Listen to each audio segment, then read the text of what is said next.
नमस्कार, मनी गुरु की इस खास पेशकश में आप सभी का स्वागत है। मैं हूं Swati Raina.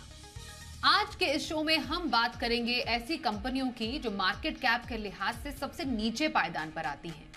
Top 500 market cap के बाद की जो टॉप 250 कंपनियां होती हैं उसे माइक्रो कैप कहा जाता है। छोटे साइज की कंपनी होने के चलते इसमें जोखिम भी ज्यादा है और रिटर्न भी ज्यादा मिलता है। आज समझेंगे माइक्रो कैप फंड की बारीकियां, निवेश के क्या है फायदे, क्या हो सकते हैं नुकसान और क्या वाकई इन फंड में निवेश करना चाहिए। इस पर खास चर्चा की शुरुआत करते हैं। हमारे साथ है दो खास एक्सपर्ट्स, उनका हम परिचय करा देते हैं। हमारे साथ है Prateek Oswal, head passive fund Motilal Oswal AMC, और Vikas Puri, head west zone complete circle consultants. Prateek और विकास, आप दोनों का बहुत धन्यवाद हमारे साथ मनी गुरु के आज के इस खास कार्यक्रम में शामिल होने के लिए। सबसे पहले हम थोड़ा एक स्ट्रक्चर समझना चाहते हैं माइक्रो कैप का, क्योंकि माइक्रो कैप नाम से ही लगता है कि छोटी कंपनियां हैं ये, जिसकी हम आज चर्चा कर रहे हैं। पर सबसे पहले एक स्ट्रक्चर समझ लेते हैं। प्रतीक, मैं आपसे जानना चाहती हूँ, जो एक पूरा एक मार्केट कैप का जो एक स्ट्रक्चर है उसमें माइक्रो कैप फंड कहां पर आते हैं, या माइक्रो कैप जो कंपनियां होती हैं वो कौन से साइज की कंपनियां मानी जाती हैं? जी जी, नमस्ते स्वाति जी। तो अगर आप देखते हो ये जो हमारा इक्विटी का लैंडस्केप है, यहाँ पे आई मीन हजारों स्टॉक लिस्टेड है, लेकिन उनमें से हमारे जो टॉप 500 कंपनियां हैं वहाँ पे सबसे ज्यादा वॉल्यूम होता है। तो उसमें आप देखते हो कि टॉप 100 कंपनियां जो इंडिया में होती है मार्केट कैप से ताल्लुक, वो होते हैं लार्ज कैप कंपनियां। उसके बाद नेक्स्ट 150 कंपनियां, तो स्टॉक नंबर 101 टू 250, वो होते हैं मिड कैप कंपनीज। और उसके बाद 250 टू 500 जो कंपनियां होती है वो है स्मॉल कैप कंपनीज। तो ये होता है टॉप 500 कंपनीज। तो जब भी आप बोलते हो कि यार मैं मिड कैप फंड या फिर स्मॉल कैप फंड में इन्वेस्ट कर रहा हूँ, उसका मतलब है अगर आप स्मॉल कैप फंड में इन्वेस्ट कर रहे हो, मतलब आप ये फंड में इन्वेस्ट करो जहाँ पे आप स्टॉक नंबर 250 टू 500 के बीच आप निवेश कर रहे हो। ये माइक्रो कैप कैटेगरी जो है, ये 500 कंपनियां के बाद वाले जो कंपनियां होती है उसको वो कैटेगरी में जाना जाता है। और उसमें से ये जो फंड है हमारा, वो टॉप 250 कंपनियां में निवेश करती है। तो ये होता है पूरा है इक्विटी लैंडस्केप। तो इक्विटी लैंडस्केप में जैसा प्रतीक ने भी बताया और जैसे हम आपको दिखा रहे हैं, मार्केट कैप के लिहाज से लार्ज कैप है जो कि 1 टू 100 मार्केट कैप की कंपनियां होती है। मिड कैप हो गया फिर 101 से 250, स्मॉल कैप जो है 251 से 500, और जो माइक्रो कैप है वो 500 के बाद की जो मार्केट कैप वाली कंपनियां होती हैं उन्हें कहा जाता है। विकास, जब हम समझें, जैसे लैंडस्केप का जिक्र किया यहाँ पर प्रतीक ने, मतलब छोटी कंपनियां जिसकी हम बात कर रहे हैं, क्योंकि जब हम निवेश के लिहाज से समझते हैं, आमतौर पर कहा जाता है कि सबसे ज्यादा सेफ और सुरक्षित वो कंपनियां मानी जाती हैं जो कि लार्ज कैप होती हैं। मतलब बाजार की अस्थिरता हो गई तो एक बड़ी कंपनी को उतना ज्यादा शायद फर्क ना पड़े जितना एक मिड कैप या स्मॉल कैप की कंपनी को पड़ेगा। उस लिहाज से जो स्मॉल कैप कंपनीज होती हैं वो ज्यादा वॉलेटाइल होती हैं, उसमें अस्थिरता का असर बाजार का जो रहता है वो ज्यादा रहता है।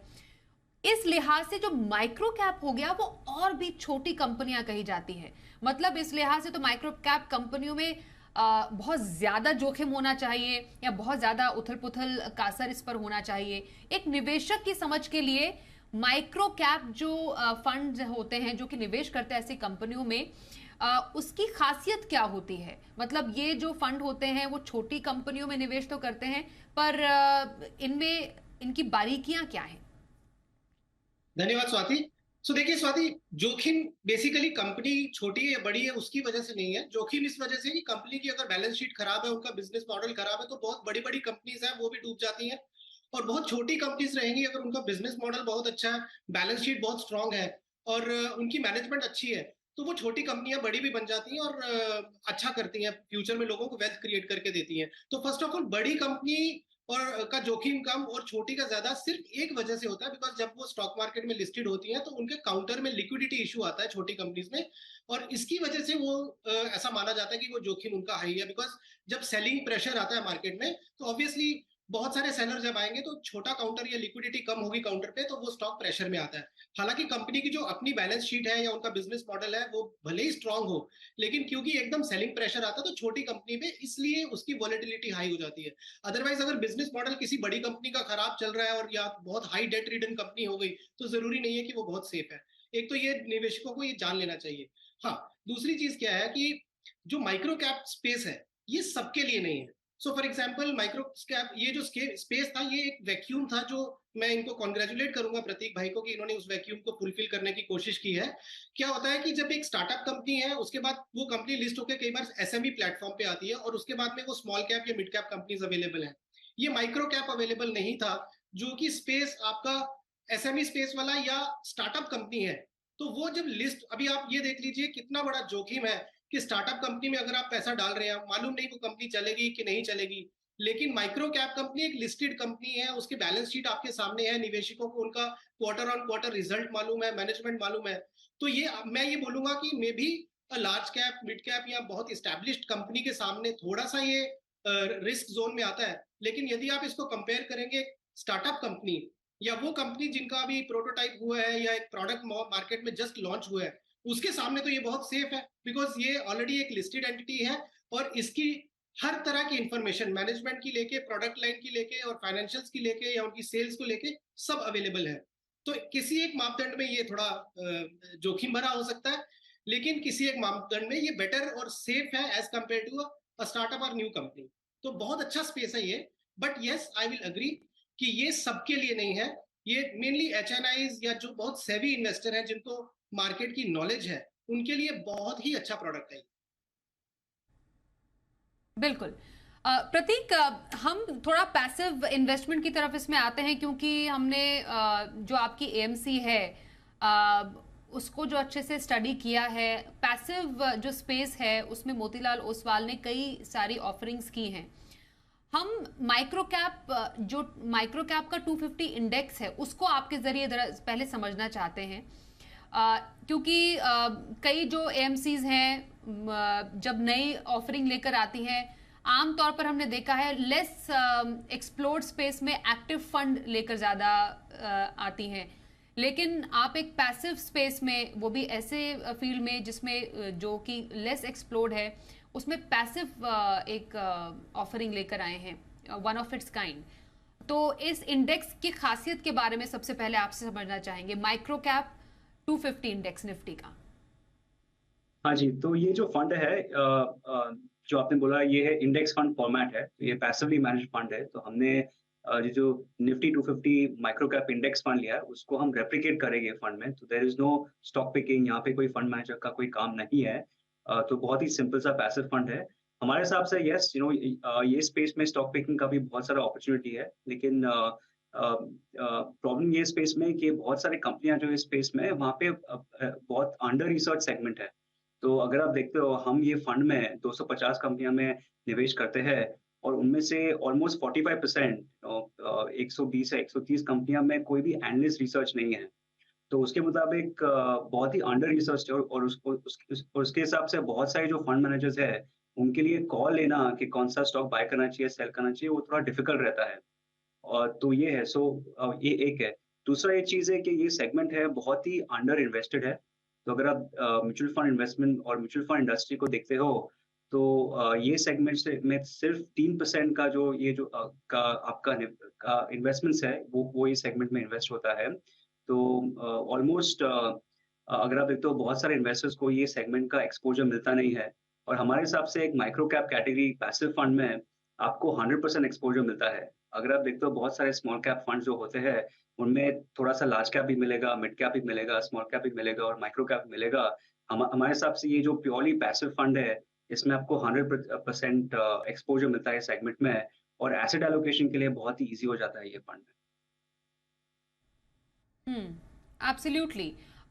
यहाँ पर जब हम बात कर रहे हैं विकास, मैं प्रतीक की बात को ही आगे बढ़ा रही हूँ, क्योंकि जो विस्तार की एक छोटी कंपनी की संभावनाएं काफी ज्यादा होती हैं, और उन्होंने बोला कि एक ऐसी टेरिटरी है जिसको एक्सप्लोर किया जा सकता है, और ऐसी टेरिटरी जो अनएक्सप्लोर्ड है उसके एक्सप्लोर होने की या उसके आगे बढ़ने की काफी संभावनाएं रहती हैं।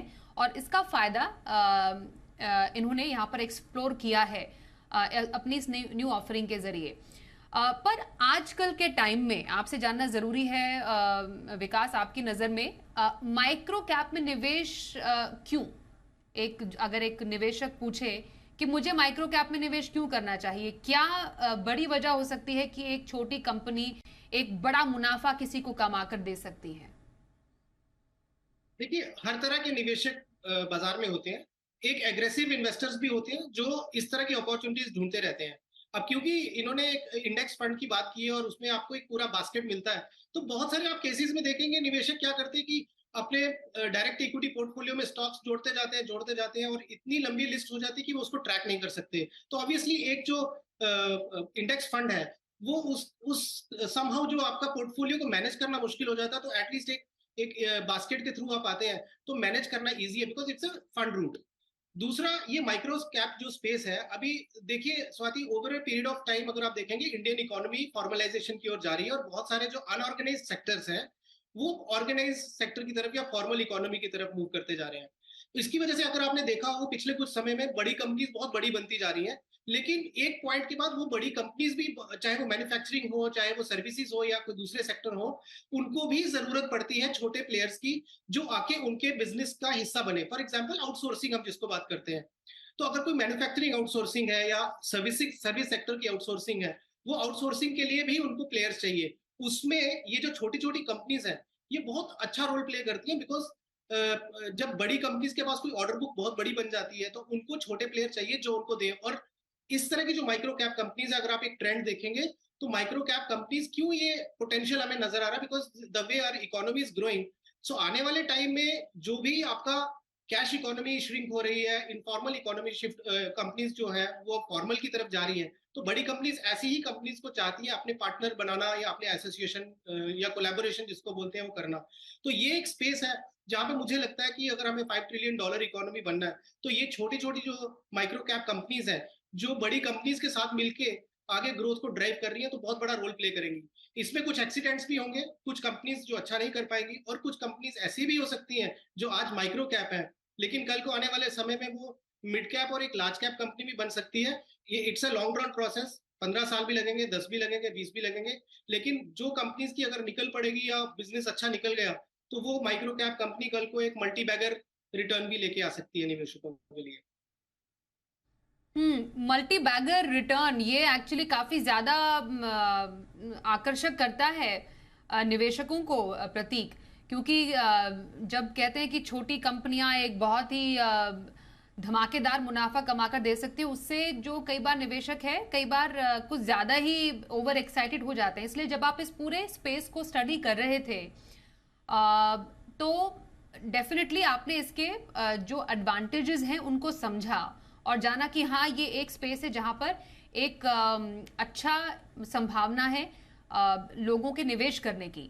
लेकिन आप निवेशकों को इसके डाउनसाइड से भी वाकिफ मैं चाहती हूं आप कराएं कि क्या पॉसिबल जो रिस्क भी हो सकते हैं, क्योंकि जहां पर रिटर्न है वहां पर रिस्क भी होता है और दोनों साथ साथ पैरेलल चलते हैं।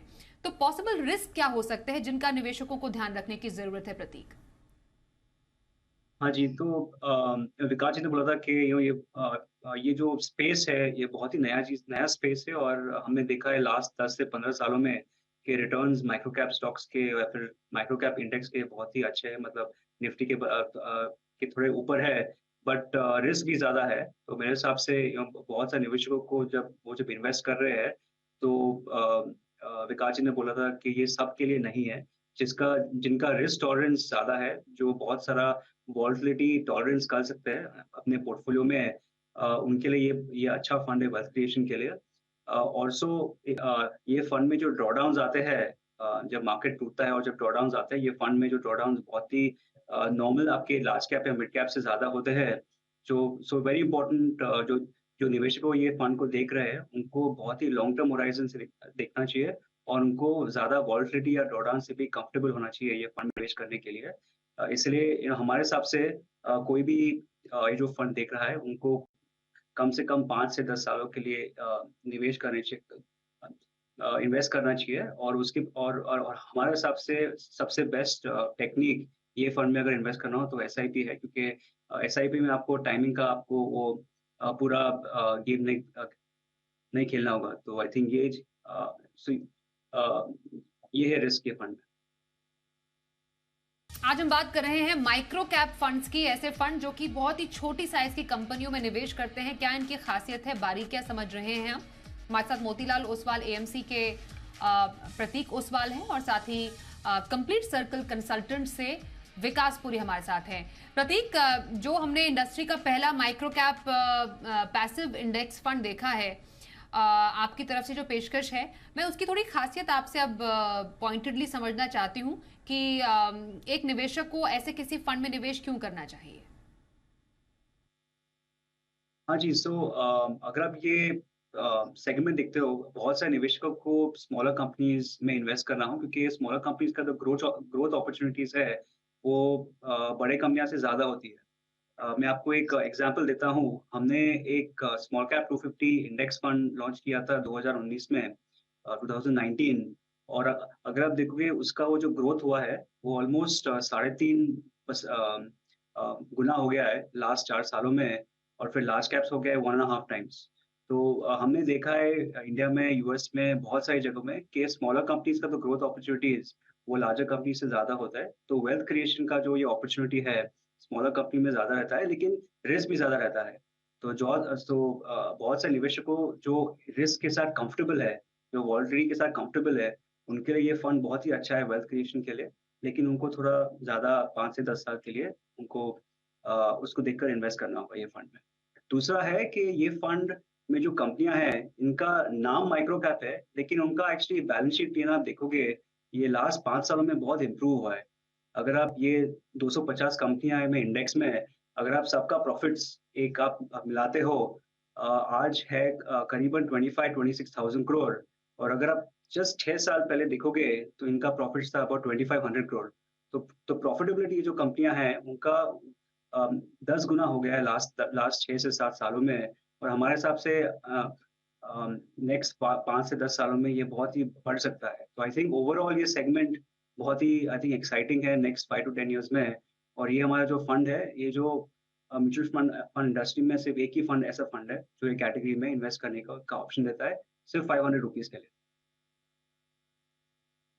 ओके, अब जो एक पोर्टफोलियो कॉम्पोजिशन है विकास, जैसे हम कहते हैं कि जब आपको जब कैटेगरी लेवल पर डाइवर्सिफाई करना होता है विकास, तो लार्ज कैप का आप एक पर्टिकुलर एक्सपोजर लेते हैं, फिर मिड कैप, देन फिर स्मॉल कैप। आपके अपने लक्ष्य के हिसाब से, आपका होराइजन कितना है उसके हिसाब से लेते हैं। तो इस पूरे कॉम्पोजिशन में माइक्रो कैप कहाँ पर फिट होता है? हम नए निवेशक की बात इसलिए नहीं कर रहे हैं यहाँ पर बिल्कुल भी, क्योंकि पहले हमने इसको बता दिया है आपके जरिए भी कि ये बहुत ही रिस्की इन्वेस्टमेंट है, इसलिए थोड़ा सा आप थोड़ा एक्सपीरियंस हो जाए उसके बाद ऐसी किसी कंपनी में निवेश करें, क्योंकि बहुत ज़्यादा रिस्की है ये। पर एक मानिए एग्रेसिव निवेशक है, वो अपने पोर्टफोलियो कॉम्पोजिशन में माइक्रो कैप फंड को कैसे जगह दे? एक अग्रेसिव इन्वेस्टर रहेंगे तो बाय डिफॉल्ट उनका मिड कैप में एक्सपोजर बहुत ज्यादा रहेगा और स्मॉल कैप में भी एक्सपोजर रहेगा। On the top of it, अगर उनको माइक्रो कैप स्पेस में भी अगर एक्सपोजर लेना है, तो ऑब्वियसली वो ऑलरेडी इतना एग्रेसिव पोर्टफोलियो बनाया है, तो मे बी 2-3% से ज्यादा एक्सपोजर नहीं होना चाहिए। बिकॉज अगर आप HNI UHNI स्पेस की बात करेंगे, तो उनका 1 और 2% एक्सपोजर भी बहुत बड़ा होगा, मतलब एब्सोल्यूट टर्म्स में बहुत बड़ा एक्सपोजर हो जाएगा।